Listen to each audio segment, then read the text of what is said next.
다들 안녕하세요. 프로토 91회차 토신 정보방 환급 인증합니다. 당첨금은 세후 금액인 거 알고 계시죠? 다들 아시겠지만 한 경기 취소되어 당첨금이 반토막 났지만 그래도 당첨 모두 축하드리며 오늘 경기도 분석 시작해보겠습니다.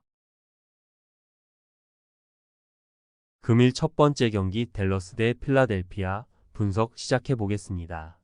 댈러스는 보스턴 원정에서 완패하고 홈으로 돌아왔다. 전반은 7점 차를 유지하는 등 접전을 가져갔지만 상대의 막강한 베스트 5를 제어하지 못했다. 그러나 리그 1위 팀 원정이었기에 큰 의미를 둘 필요는 없다. 돈치치는 보스턴의 강력한 수비에도 37득점 동반 트리플 더블을 기록했고 워싱턴을 비롯한 외곽 슈터들도 꾸준한 활약을 이어가고 있다. 필라는 샬럿 상대로 고전했지만 후반을 지배하며 승리했다. 전반 브리지스와 그랜트 윌리엄스 등을 앞세운 상대에 끌려갔지만 후반을 압도했다. 올스타 가드인 타이리스 맥시가 33득점을 몰아쳤고 토바이어스 해리스가 내 외곽을 몰아치며 맹활약했다. 엠비드 수술 이탈 이후 승률을 깎아먹으며 상위 시드를 내줄 위기에 처했기에 중요한 1승이었다. 바툼과 페인 등 베테랑들의 활약도 좋았다. 댈러스의 승리를 본다. 맥시와 해리스가 잘해주는 필라 주전 구간이 있긴 하지만 돈치치와 어빙의 폭격을 버티긴 어렵다.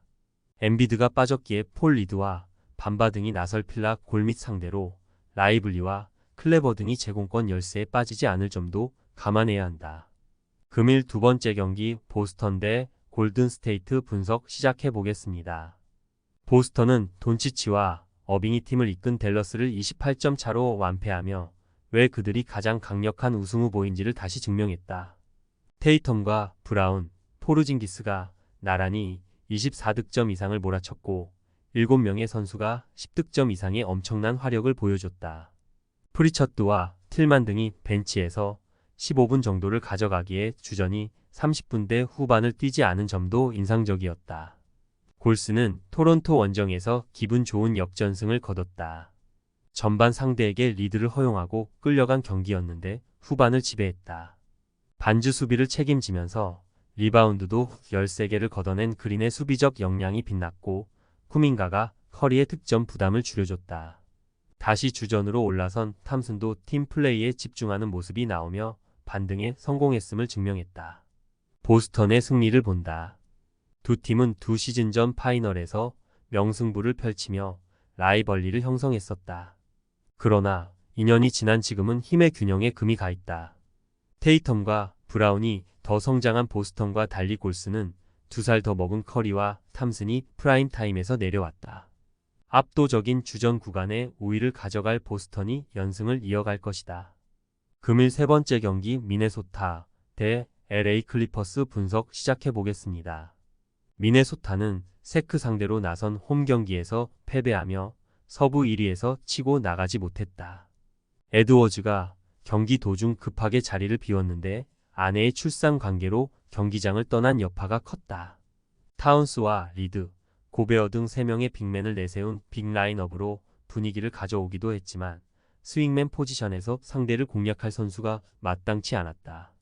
그리고 에드워즈는 이 경기까지 경기에 빠질 것으로 보인다. 클리퍼스는 지난 주말 홈 경기에서 워싱턴을 완파했다. 올스타 브레이크 이후 패배가 늘며 선두 경쟁에서 밀려나는 모습이었는데 중요한 승리를 챙겼다. 그러나 악재도 생겼는데 벤치에서 파웰과 함께 팀을 이끄는 베테랑 가드 웨스트브룩이 왼손 골절을 당하며 당분간 결장해야 한다. 본즈 하일랜드가 로테이션으로 합류해 웨스트브룩의 공백을 메워야 한다. 클리퍼스의 승리를 본다.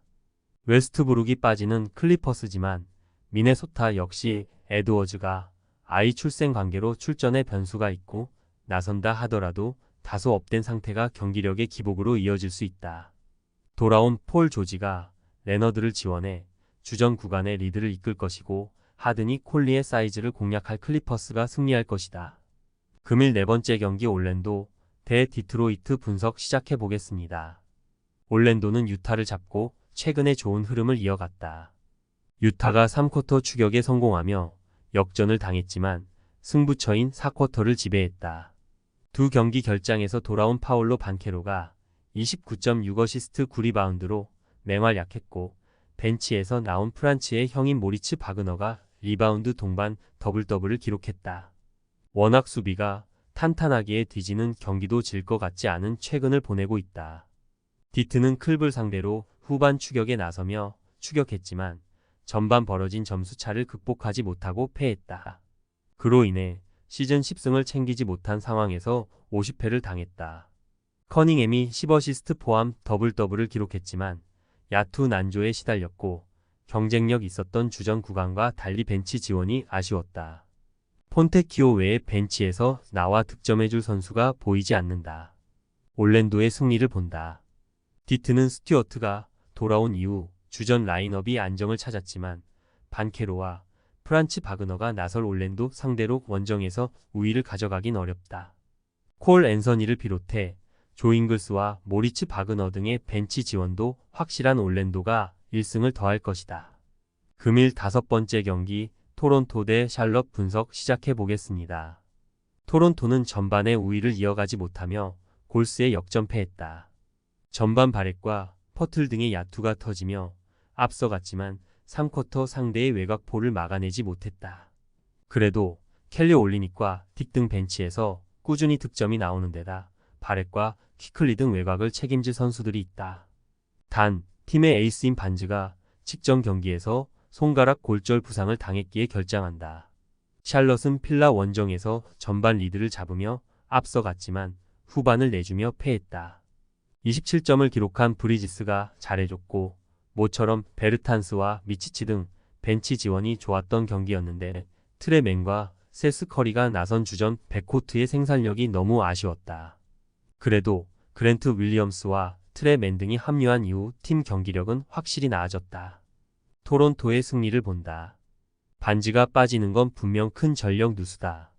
그러나 상대는 핸들링이 불안 맨을 비롯해 확실하게 공격 작업을 이끌어갈 선수가 없다.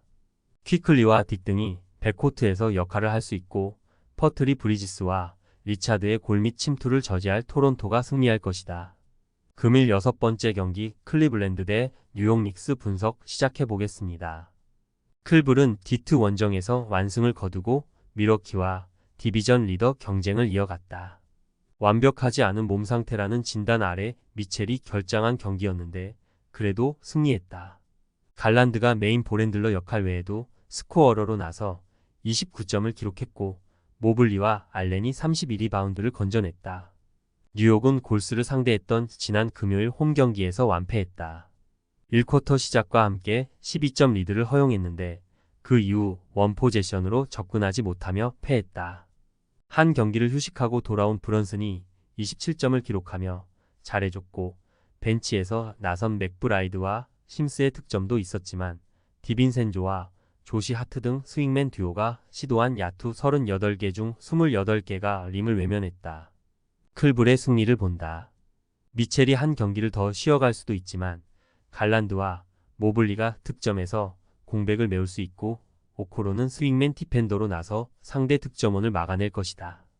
하텐슈타인이 돌아올 수 있지만 알렌과 모블리가 홈에서 높이의 우위도 살릴 클블이 승리할 것이다. 토신 최종 조합은 영상 아래 고정 댓글로 말 걸어주시면 토신 정보방에서 무료로 공유해드립니다. 제발 손해보면서 토토하지 말고 다같이 웃으면서 즐겁게 베팅합시다. 함께 하실 분들은 부담 갖지 마시고 편하게 말 걸어주세요.